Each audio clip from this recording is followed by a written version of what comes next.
Guys, welcome to Crazy Burger. In this video we're going to be looking at Evercade new collection, the Broken Sword collection, which is Broken Sword 1 and 2, the PlayStation versions. Let's get started with the video.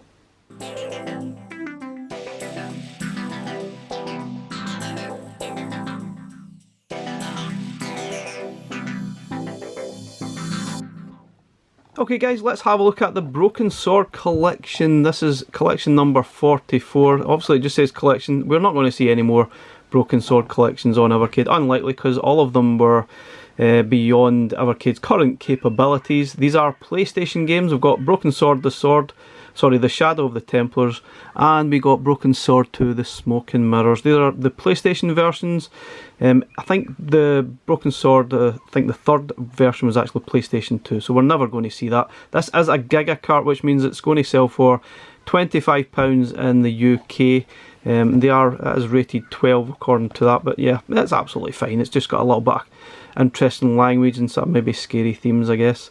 We've got two grand mysteries await George Stobart, an innocent American in Paris, and arguably, certainly the series wise, is some of the best point and click games you'll ever actually play, and I thoroughly enjoy these games. I've played them many times over the years, and I'm really looking forward to playing them again on the Evercade devices. So let's open it up and see the nice looking cart. And now, interesting, there was a new update to the firmware recently to say that there's been some language subtitle options for the first Broken Sword collection. Hopefully some more will be added at some point, maybe for the second game, maybe even the sort of different language options as well. Let's have a look at what's in the box. We've got some postcards here, which is very, very nice. We've got greetings from Paris, the city of love. Oh, I think it's actually, it's almost a sticker. I think it's quite light. Dear Mom, greetings from Paris. What started as a fabulous vacation has turned into quite an adventure. I've been chasing clowns through the stores, meeting crazy Parisians, while digging into some unexpected mysteries. Don't worry, I'm safe as always. I'll share the wild details when I'm back. Until then, please tell Dad I'm fine. Love, George. And there's the address there. Oh, I wonder if that's even real. Probably not. Templar Avenue. Interesting that that's where he actually stays. I don't think so. Anyway, that is quite nice touch. I love these freebies that we get. There's something else in here. It's the free wallpapers thing that you can sign up to.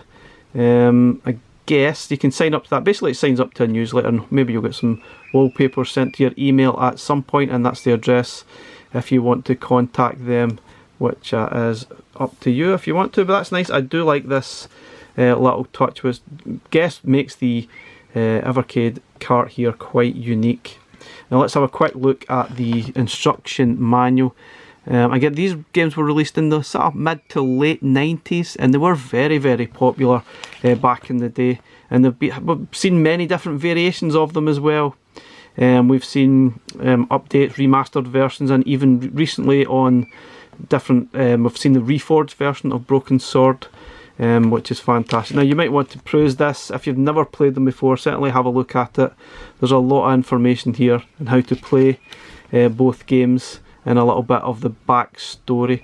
Now if you don't like point and click games, this is probably, that's a shame, but I don't think it's going to change you too much. But I have to say these are some of the best point and click games that I've ever played. I think they are really fantastic, and there's some information from the developer commentary as well, which is really nice to see. That's a really old picture at the top there. Nice. And yeah, the notorious goat scene, it's one of those scenes that pretty much most people would have got stuck on, because it was not clear how to get past it, but once you know how to do it, it's kind of laughably easy. But at the time it certainly wasn't laughable. I guess a lot of people probably had to refer to walkthroughs or wait for a magazine update, because I don't think we had much internet back in those times. But there's plenty of information in here. It's nice that we always get these manuals, but having played these games so much, I don't think I'm going to necessarily need to refer to the manual too much. But anyway, there's some interesting, here's the beginner's walkthrough if you actually do get stuck and you've never played them before. This will help you get through maybe the first sort of sections of the game. But I'd try not to refer to too much walkthroughs. Don't sort of waste the story too much. It's better something you try and somehow combine an item, or maybe you sort of try every item in every conversation until you actually make progress and get past a bit you're stuck on. But some amazing games. Let's have a quick look at them on the XP and then briefly on the Super Pocket before playing them through a little bit further on the VS. And here we have it, Broken Sword Collection. We've got the two games. A little bit strange that the second one comes up first. I'm not sure why that's the case. It was just sorted by release instead of title. So that's basically that. That's a bit strange. But anyway, I would obviously recommend playing through the first game first before moving on to the second game, because the story does basically continue. The relationship with the characters continues on. So start with Broken Sword, Shadow of the Templars before Broken Sword 2, naturally. Unless you played through them both and you're kind of just stuck into the second one, fair enough. Now these are PlayStation games, so they may take a little bit longer to load than normal. And hopefully the sound isn't too quiet. I remember the sound being a little bit raspy and maybe a little bit quiet in certain scenes. Interesting, we've got a new loading screen which I've never seen before, so this must be specific to the Evercade version. I definitely don't remember seeing that. So I guess they have had to change a few things that in the game, making sure that the buttons correspond to what you see on screen, which is quite nice to see. But the sound does seem very, very quiet on the EXPR. Not sure if you can barely hear that. That was something I was definitely a bit concerned about, is how quiet the sound was going to be. And the fact that the EXPR it doesn't have great sound, it doesn't help, but I'll try and get up a little bit.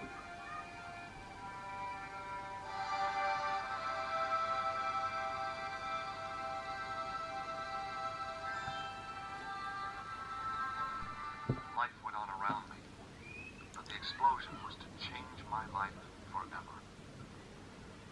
So certainly the sound is quite quiet. Hopefully it's better on the VS, but it's quite interesting that the cursor movement is all fine. Now, just to clarify, you do not need a mouse to play these games. These games were not intended to be used with a mouse. The D-pad movement is all very slick and very cool. There's no problem at all here. So please do not bad comments, we need a mouse. We don't need a mouse. As an option, I think it was an option to play through on the PlayStation, but it was designed on a D-pad. And something else I really loved about these games was the humour.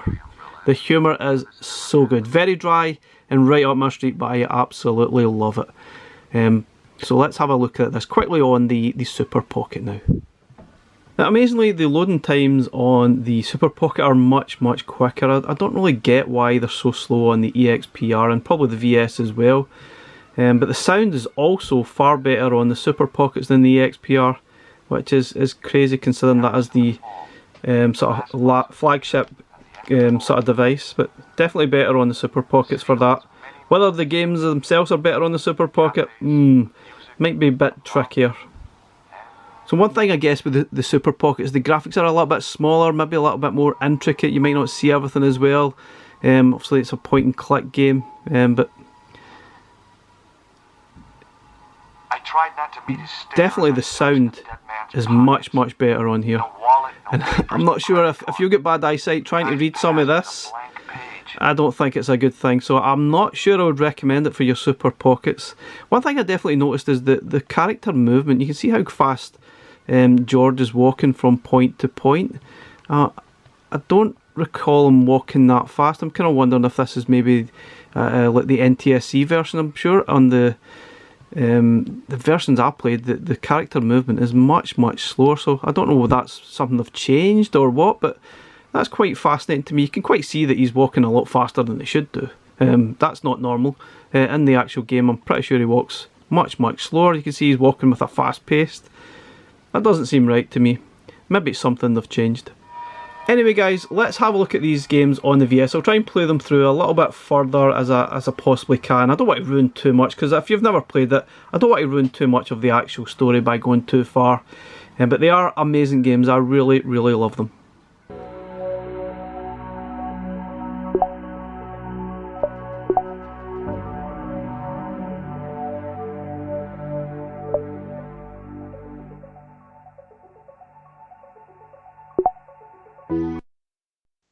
Okay guys, so I will put chapters into the video so you can skip sort of things that you don't want to see. For instance, I'm going to let the intro to both games run, so if you want to skip that, feel free to do so. Paris in the fall, the last months of the year and the end of the millennium. The city holds many memories for me, of cafes, of music, of love, and of death.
As I picked myself up, all I could hear was the ceaseless drone of traffic. Life went on around me, but the explosion was to change my life forever. Okay, once you actually get started, you press the B button once you highlight certain items. You'll see the cog will appear and you can look at certain items and get some more details. If you want to investigate it, you press the A button. You might also see some things you can pick up. I would also encourage you to try and look at everything you see on the screen. Just move the cursor around. You can move it fast by using the L2 or R2 button, or you can slow that down by using the L1 or R1 button. But basically, investigate everything. Talk to everyone, use every object you can possibly see. You can go quickly to the top of the screen as well by pressing the Y button, and then quickly to the bottom by pressing the X button. So there are some nice shortcuts that Blaze have introduced to the game, and I think they've actually nailed the controls really well to Broken Sword. Now, certainly something I've noticed that I'm pretty sure now that it's the NTSC version that Blaze has chosen for this game, and that was actually released a couple of years after the PAL version, which means the character movements are running a little bit too fast for my liking. It was the body of the old man. It was hard to believe I'd seen him alive only minutes before.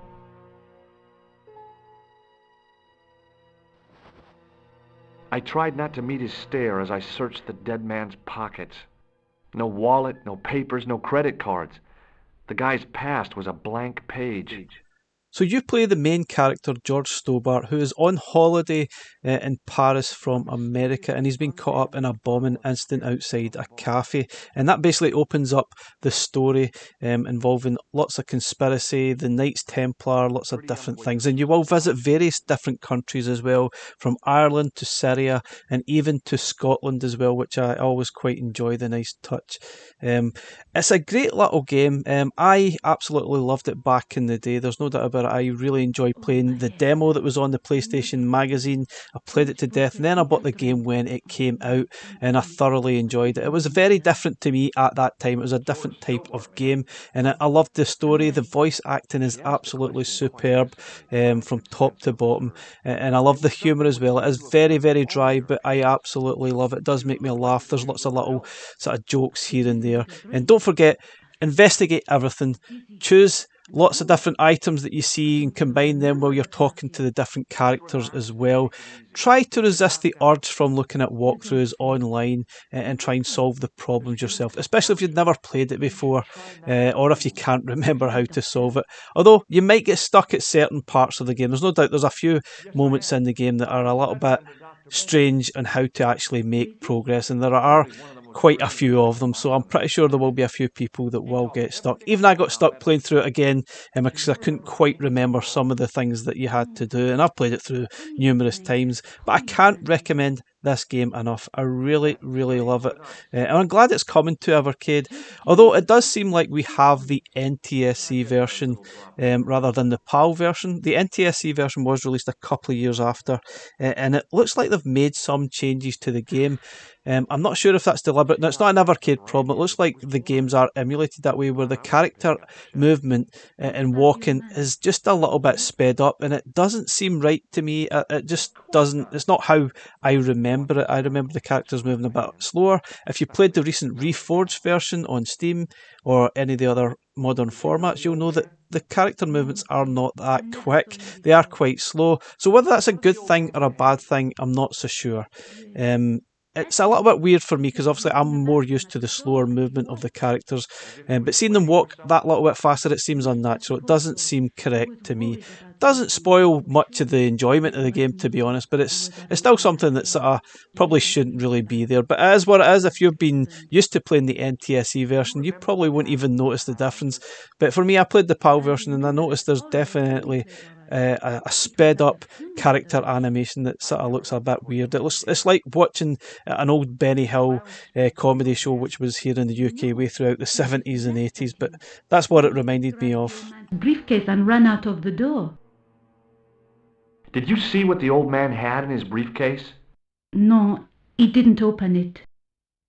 What did the old man do when the clown snatched his briefcase? Nothing. He just sat there like he was frozen. Did the old man try to stop the clown? Oh, he didn't have a chance. The clown dropped his accordion and ran out of the door. That's it. That's all I can remember. Freeze! Hold it, right there. Whoa, don't shoot. I'm innocent. I'm an American. Can't make up your mind, huh? I demand to see the American consul. Drop your weapons and get down on the ground. Put that thing away, Sergeant Moo. I apologize, monsieur, but I cannot permit you to leave. Am I under arrest? Ah, no, I would simply like to ask you some questions. En avant, to the café, marche. Excuse me, mademoiselle? Hi, my name's George Stobart. Oh, an American by the sound of it. Yeah, that's right, on holiday in Paris. Some holiday, huh? You were here when the bomb went off? Sure was. Sat right out front of the cafe. Did you notice a middle-aged man, maybe 60, with an hat and overcoat? I couldn't believe it. She hadn't even asked how I was feeling. Yeah, he went inside just before the bomb exploded. You weren't related to him, were you? Oh no, nothing like that. I am Nicole Collard from La Liberté. What's that, some kind of nightclub? No, it is a newspaper. You're a reporter? I'm a freelance photojournalist. Say, you could interview me about the bombing. You know, an eyewitness account. Minutes after the outrage that shook the whole of Paris. You know, real-life drama, human interest, that kind of stuff. I'll just stick to the facts, thank you. Did you see who planted the bomb? I know it sounds crazy, but he was dressed like a clown. Oh, God. It's him again. Damn bleeding out liberals! Tja! Save the dolphins! Catch them and eat them, I say! All that fuss over a bunch of fish! Nah, that's more like it. Look at the size of those. Like champagne bottle corks, no? Ah, what's this? Saladin running in the Prix de l'Arc de Triomphe. It's a racehorse? A horse? A legend. Bucephalus reborn, mon ami. Like a streak of lightning she is.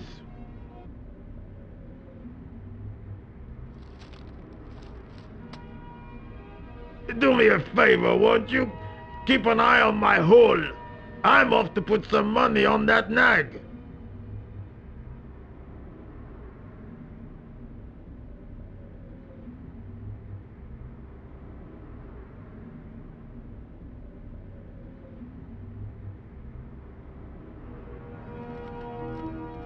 I'd found just what I wanted, a tool for lifting manhole covers.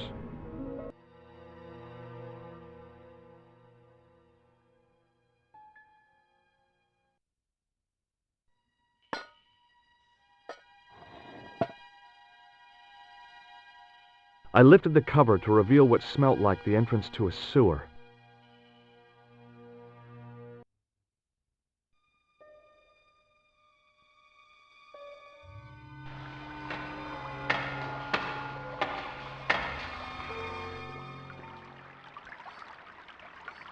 It was a shiny red plastic ball, sat incongruously on the slippery green-slimed floor. As I picked up the plastic ball, I realized it was intended to be worn. It was the clown's red nose. It was a soggy, crumpled paper tissue.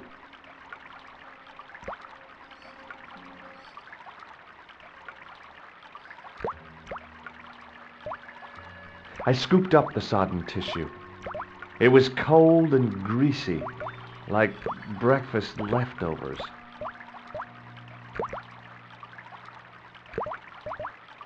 The railing was put there for a simple reason, to stop people getting past. It worked.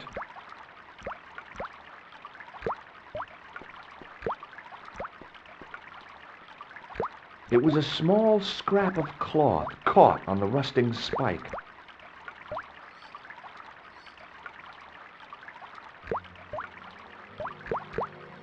I took hold of the scrap of material and unsnagged it from the spike.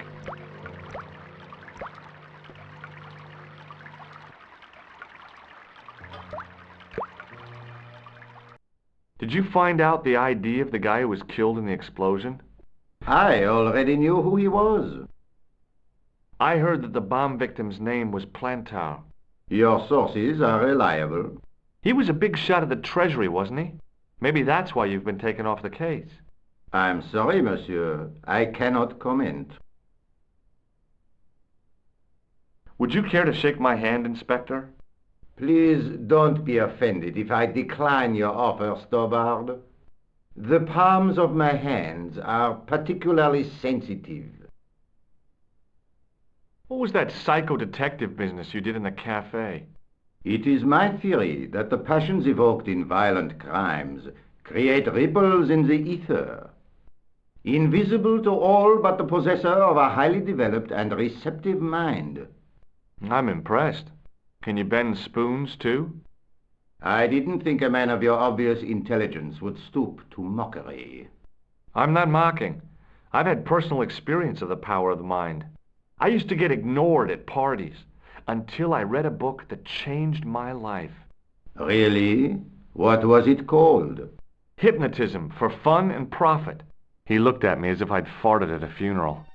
The power of mesmerism is a rare gift, not a party trick.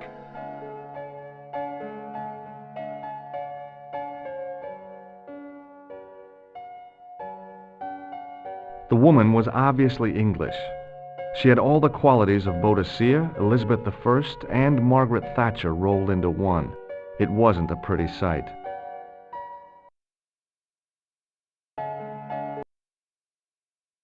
Hi there, ma'am. Well, hello. What can I do for you? I'm looking for a man. You disappoint me, my dear. For one foolish moment I thought... But never mind. Aren't you going to tell me your name? George. George Stobart, ma'am. How sweet! I once had a stable boy called George. I am Lady Piermont. The common reaction is to kneel and stutter, but it's not obligatory. A real lady? I mean, you're an honest-to-God aristocrat? Oh, I don't know about that. Few of my ancestors are honest, not even to God. I can trace my family back to the Normans, but don't let that intimidate you, George. Beneath that impressive pedigree, I'm just flesh and blood. The blood may be blue, but the flesh is the plump beef of old England, so to speak. You appear distracted, George. Is there any way I can help you?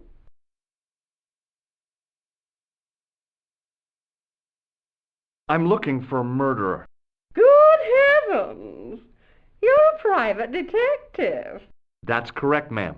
What's the term you Americans use? It's on the tip of my tongue. I believe what you're thinking of is Dick. Precisely.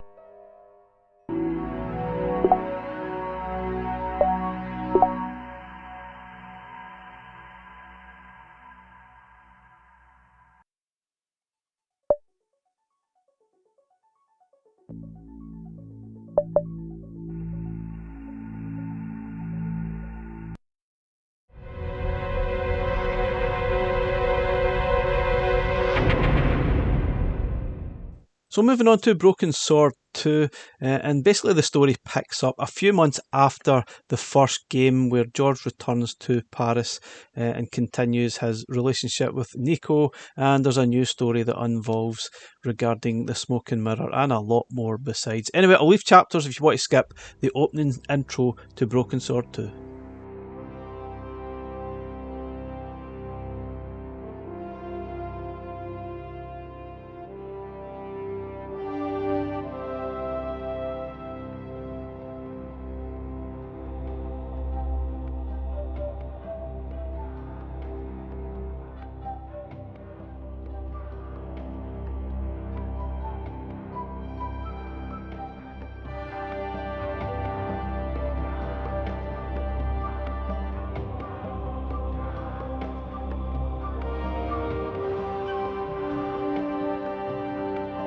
This must be the place. Professor Oubier's house. Looks pretty creepy. I'd been away from Paris and hadn't seen Nico for nearly 6 months. I wanted to celebrate our reunion, but she had other plans. An appointment with an archaeologist. Something to do with a Mayan stone she came across while researching the story.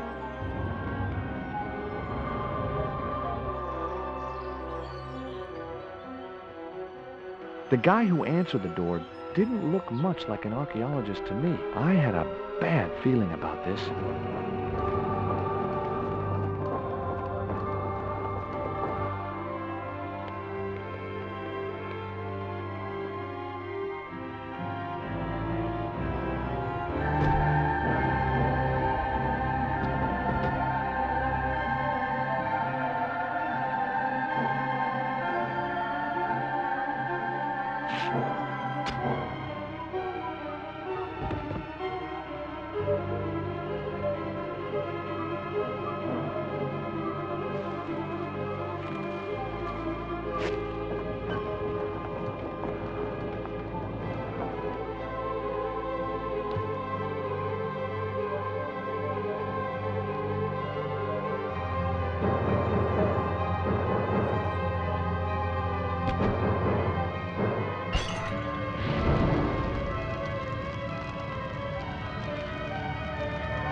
Okay, so this next section, I'm going to try and run through the opening sequence of the game. Now, first off, I would probably change the sort of volume, and you can also add the subtitles on here. By default, the subtitles are actually turned off for some reasons, but I generally prefer to play with subtitles turned on in the Broken Sword games. I would definitely recommend messing about with the sounds here, because the speech sometimes is too quiet and the music's sometimes too loud and plays over the volume of the speech. But interestingly, Blaze have actually continued the control scheme from Broken Sword 1, so I like the sort of continuance of that. It is actually really good. I'm pretty sure back in the PlayStation version that the controls were changed very slightly, whereas the look and the sort of investigate buttons were actually switched. That's what sort of rings a bell in my head. I might be completely wrong, but yeah, there is some subtle differences here and there with the controls. There's a slightly different sort of crosshairs rather than the cursor, and all the items are appears down below rather than above the screen. But by and large, the games play pretty similar.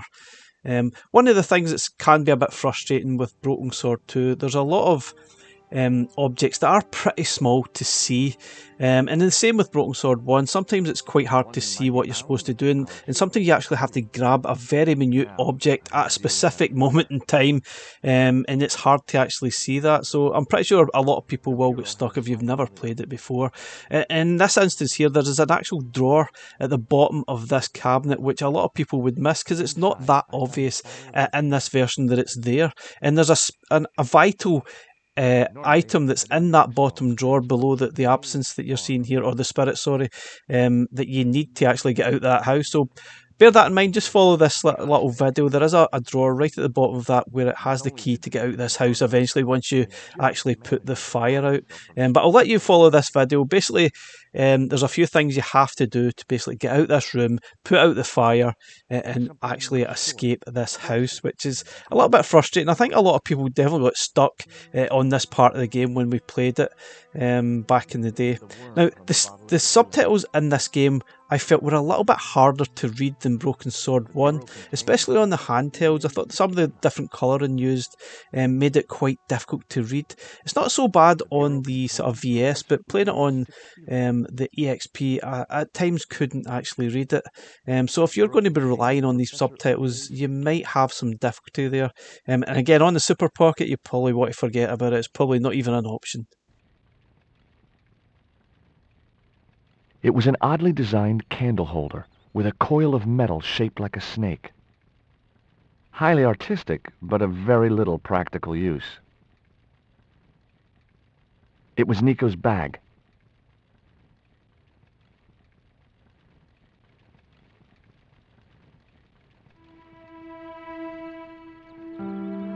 It was a stylish little canvas number containing a lipstick, a handwritten note, and a pair of nylon panties with a large love heart emblazoned across the front.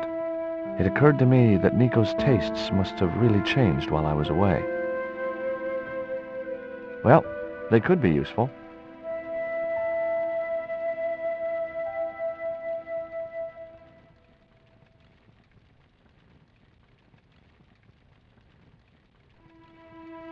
It was a pair of red, lace-trimmed panties decorated with a large black satin heart.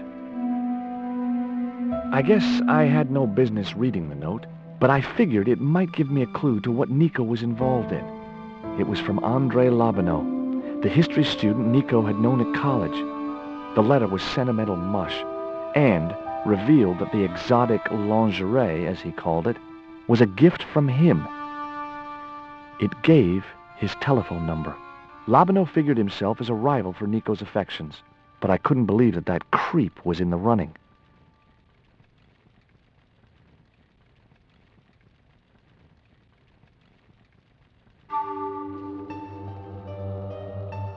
That dart was sharper than a mosquito's business end, but this didn't deter me from getting it anyway.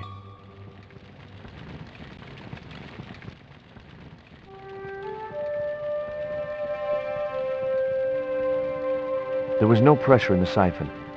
I guess it was out of gas.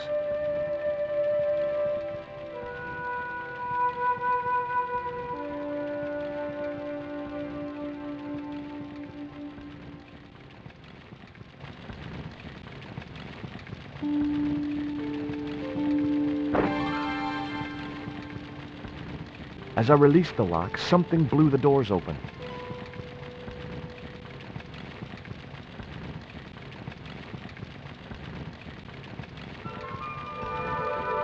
That cylinder was hot. I couldn't pick it up with my bare hands.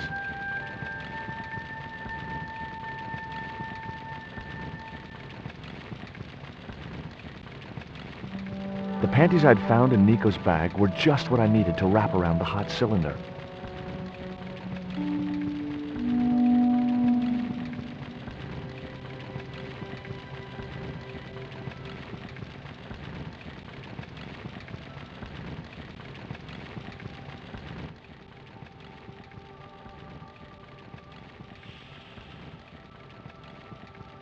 The cylinder gave out a faint hiss as the valve opened. Huh? Now I had one primed up and ready-to-use extinguisher.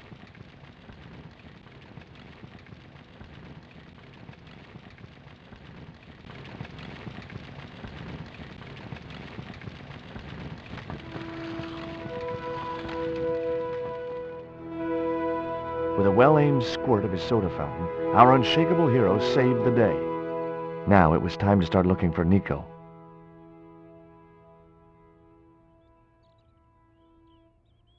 I wasn't going to burn myself on that red-hot doorknob, and it wasn't the time for subtlety.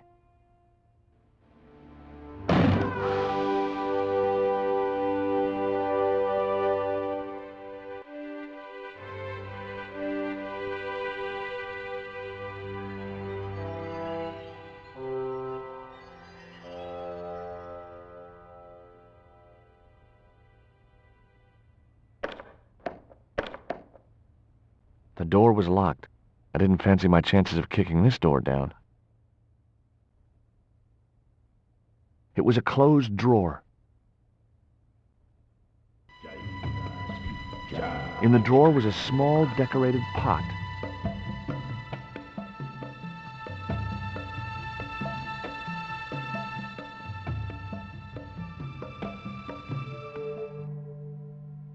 The pot contained a key. It looked like a house key. It was a small silver flask from which the man was topping up his glass. The man was still looking.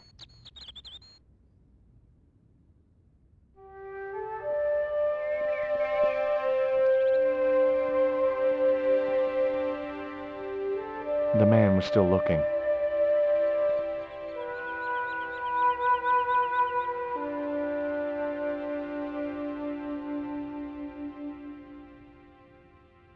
Hey, you. Quoi? I'd like a cup of coffee if you don't mind. When I finish serving this gentleman. He was a pear-shaped guy with a fine display of multiple chins.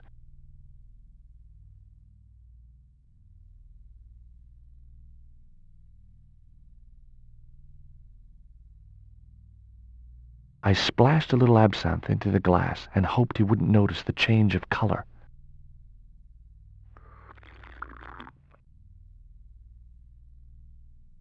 Did you put something in my drink? Yeah, I did. Well, what do you think? Well, it's certainly an improvement over Gleese's wine. In fact, I could grow to like it. Allow me.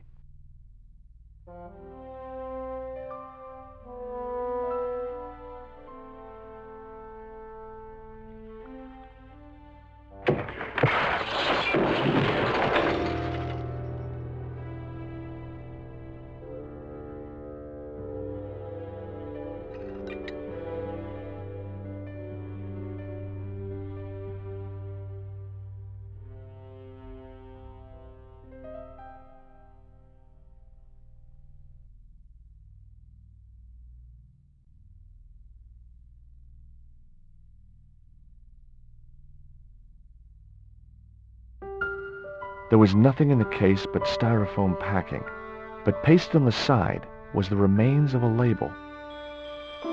Underneath the logo of a flying bird were the words Condor Transglobal Mars. The rest of the label was missing. It was beginning to make sense. Oubier had organized Nico's abduction. Oubier withdrew money from Marseille. Oubier was connected with Transglobal, who shipped their goods from a warehouse in Marseille. That's how the torn Transglobal label had once read. Marseille, not Mars. It wasn't much of a lead, but it was all I had. I set off immediately to catch the evening train.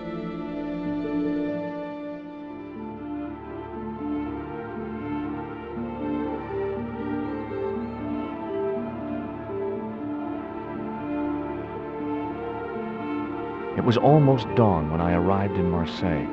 I traced Condor Transglobal to a desolate dockside.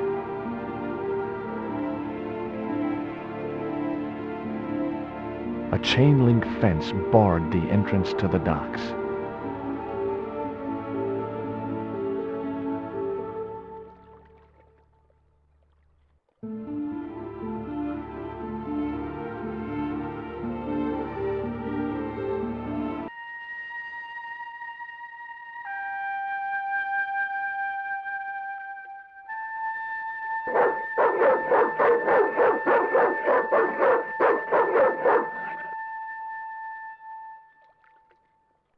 What's the big idea? I don't know. The dog went berserk for no apparent reason. He's trained to do that. The idea is to deter any would-be intruder. Oh, I get it. Okay, I'm sorry. That's okay. Just remember, he's a trained attack dog. A killer.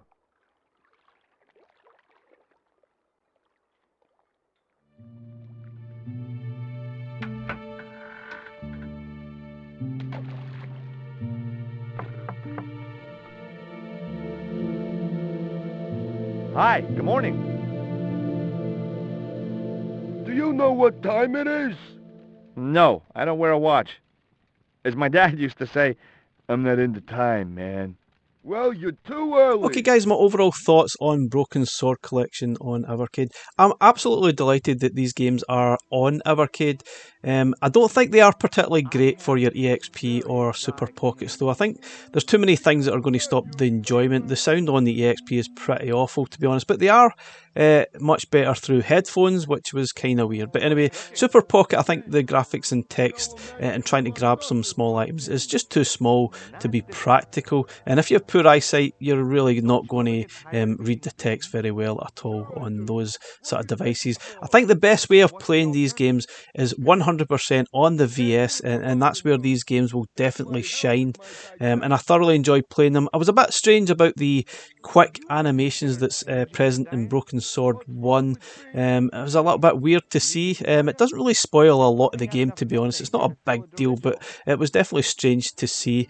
Broken Sword 2 is fantastic as well, love that to bits. The text and sometimes a little bit hard to read, especially on the smaller devices like EXP and Super Pocket, but on the VS they are absolutely fine. There's no doubt the control methods are really good. You definitely don't need a mouse to play these games. The D-pad is absolutely fine, and I think Blaze have certainly nailed the controls for both games, and they've kept them consistent between both games as well.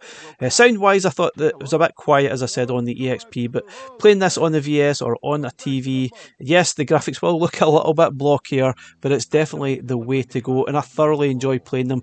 If you're not a fan of point and clicks, then I don't think you're going to be a fan of these games, although if you've never played them before, you're a fan, then you're going to absolutely love them. The voice acting is superb, the graphics are really cool, the story is very immersive. Yes, at times I guess it's a little bit sort of boring, I guess, and you might get stuck more than a few times. Even if you've played it before, and if it's probably been about 20 years since you've played them, you probably won't remember everything about the game. But personally, I would recommend them. There are other ways to play these games, sadly, which might have overshadowed this release, which is a little bit of a shame. But overall, I think it's a good collection, and I'm glad they are on Evercade. Thanks for watching. Bye for now. Well, wouldn't you just know it?